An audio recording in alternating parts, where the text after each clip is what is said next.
In January 2021, Promised Neverland Season 2 is set to premiere, and I, like many others, are very excited to finally experience the next chapter in what people consider to be one of the standouts in 2019. The series blew audiences away with its mysterious setting of Gracefield, and who could forget Mother Isabella? Either way, this video is designed to catch you guys up before Season 2 begins. This isn't an in-depth analysis, but a general, broad summary of the events of Promised Neverland Season 1. Maybe you don't have enough time for a rewatch, don't want to rewatch it, or simply need a refresher. This is probably the video for you. With that out of the way, be sure to give this video a like. It took a long time to make, and every like, comment, and subscription helps this community grow as we are officially on the road to 20k subs. This is everything you need to know before the Promised Neverland Season 2. So first things first, Promised Neverland is set on a remote land called the Gracefield House, guarded off by tall concrete walls with one singular gate. In the middle of this remote land is a humble enough looking orphanage, and there, dozens of kids from newborns to the age of 12 live their happy days. Studying, working hard, and playing hard, the children have nothing to really complain about as their lives are as happy as can be. The person who takes care of them is Mother Isabella. Indeed motherly, Isabella takes care of the children, making sure they're as happy as can be, but also makes sure they're taught well and watched after thoroughly. In many ways, she is everyone's ideal mother. Much like any orphanage, the children are sent off to adoption, and one such child, Connie, is sent at the age of 6.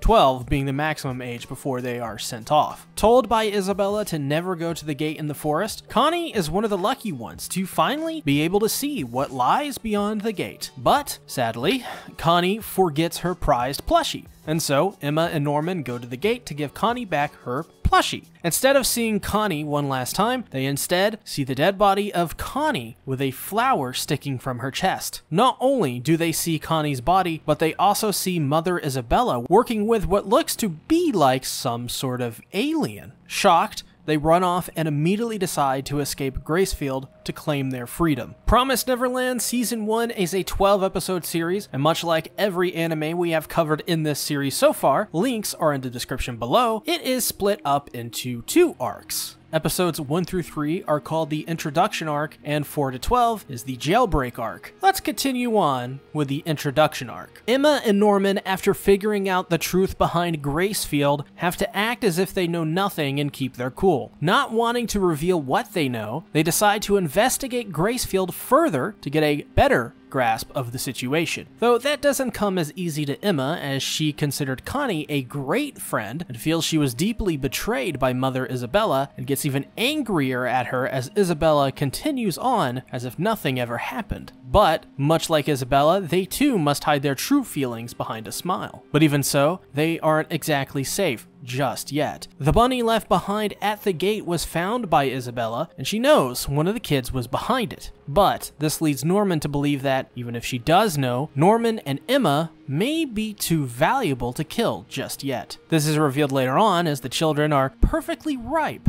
air quotes, at the age of 12 and become food at that age no matter what. They also go to the giant walls surrounding Gracefield, and there they learn that Isabella's watch has a special tracker that allows her to see and find them anywhere. Later that day, Isabella confronts Emma and Norman and asks if they were at the gate, but they put up a front, acting just like they usually would, which doesn't stop Isabella's suspicions of them. But almost immediately, the two begin to work to put a plan together. They are going to stash bed sheets to create a rope which will allow them to scale the gray concrete walls. Except they get unexpected help from a fellow orphan, Ray. Believing it all, Emma takes issue with Ray not believing that they can save all 37 children from the orphanage, though like any good person, Emma takes no for an answer. Being suspicious still, Isabella decides that it's best to bring in the help of Sister Crone. Crone, one day, hopes to become a mother just like Isabella, and agrees to help with keeping the children orderly and rooting out whoever was at the gate, or at least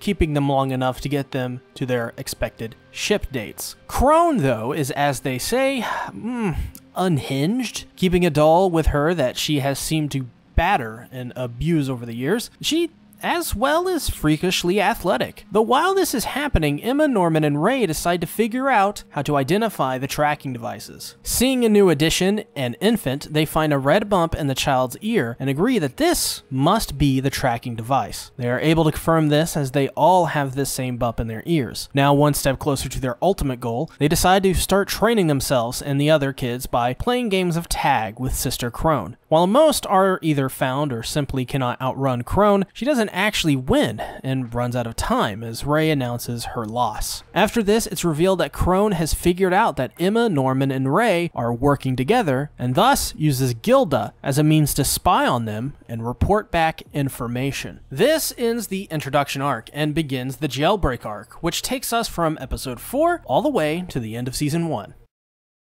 This begins with Isabella reminding Crone why she's here, as she is not to undermine her order by plotting against her. This conversation with Isabella makes Crone decide to sabotage Isabella as Mother of Gracefield and take the role as her own. While this is happening, the kids are weeding out their own traitors and have narrowed down the pool to Gilda and Dawn, though the three decide it best to start filling in the kids little by little what's happening. This is so they can speed up their escape date much sooner than previously thought and would catch Isabella by surprise, as she wouldn't expect it to happen so soon. They start by informing Dawn and Gilda. The latter trusts Emma, and Dawn finds it hard to believe Emma, reacting emotionally. Later that night, it's revealed that Gilda has the opportunity to feed Crone information, but decides not to do so. But it is then revealed that Norman is suspecting Ray to be the actual traitor all along, which is true, as Ray has been feeding Isabella info as long as Ray gets to stay alive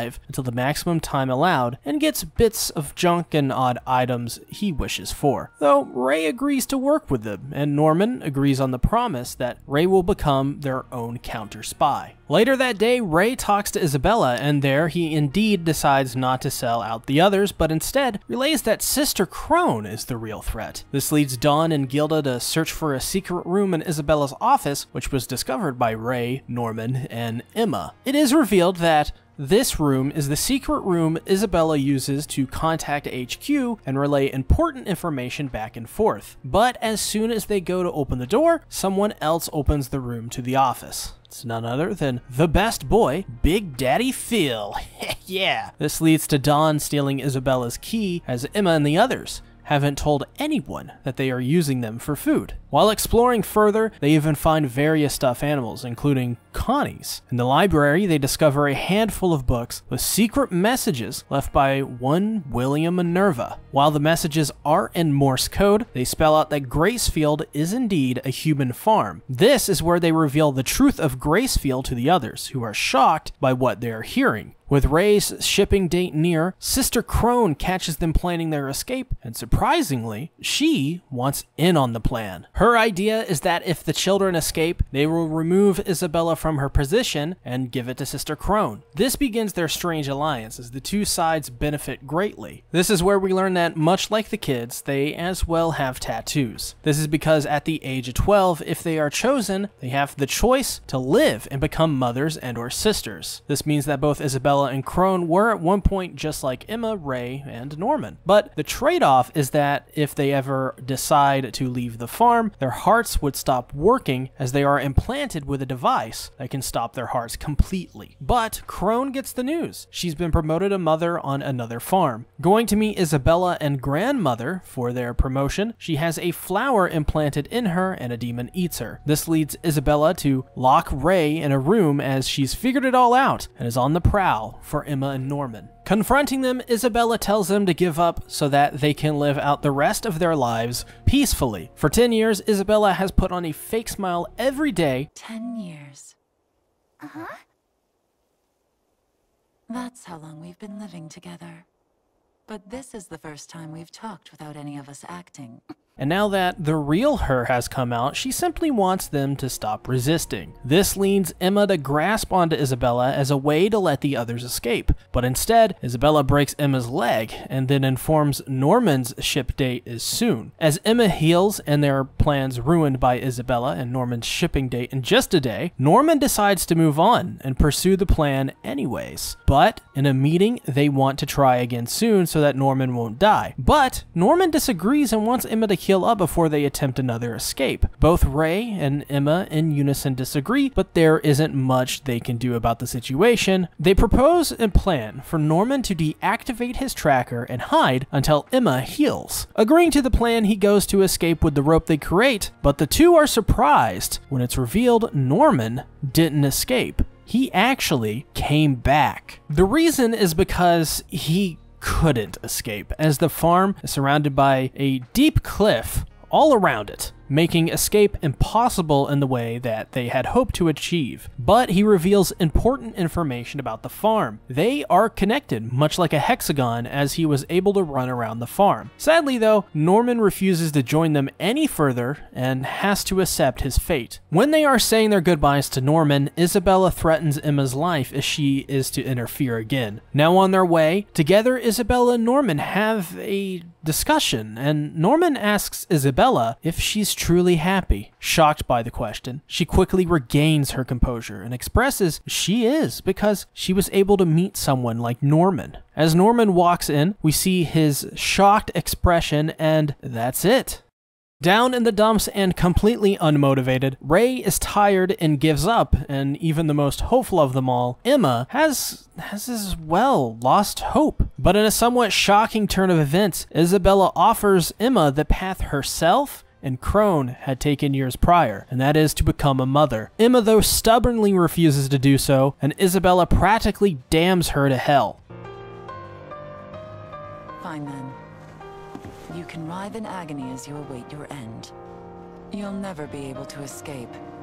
You'll come to realize it sooner or later. But on the day before Ray is to be shipped out, it is revealed that this was all an act to fool Isabella. Setting the orphanage on fire, Emma has already prepared everything to fool Isabella even further that he had committed suicide in protest. With all 37 kids ready to leave and escape, Emma slices off her ear and they leave, while Isabella is there to put together the pieces of what's truly at foot. It was moments ago that Ray was about to truly commit suicide, but it was Emma who stopped him and thus revealed that it was extremely important to fool himself, as it would undoubtedly fool Isabella. Norman also told Emma months earlier of Ray's plan to kill himself, and therefore another plan was set in place to save Ray from his own demise. As they all start to escape and the orphanage burns in the background, Isabella escapes with the radio and relays to the demons that the kids have escaped. Isabella then breaks out into a maniacal laughter and promises to catch them and bring them back to the orphanage where they belong. But it seems one orphan was unaccounted for, as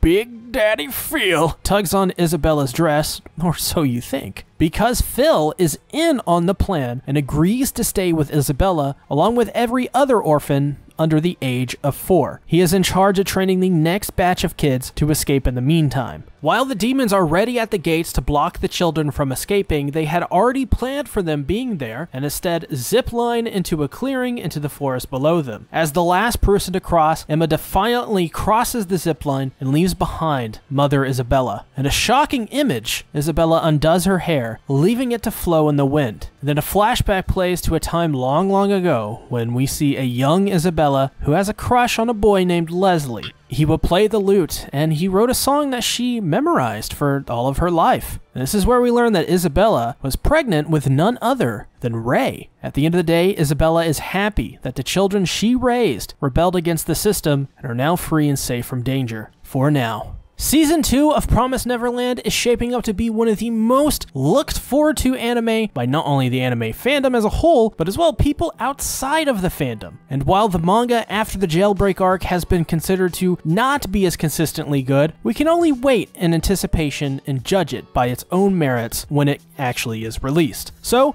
put down in the comments below if you're excited for the Promised Neverland. As well, I have a Patreon where for $1 you can get access to exclusive series, podcasts, and more, or you can become a channel member to get early access to new videos. I also have a Teespring and PayPal if you want to donate there, and I'm going to be covering the Promised Neverland Season 2 weekly on Rising Sun Reviews channel. His link will be down in the comments below, so please go subscribe to him, and thanks everybody for watching. I'll see you in the next video. Bye-bye.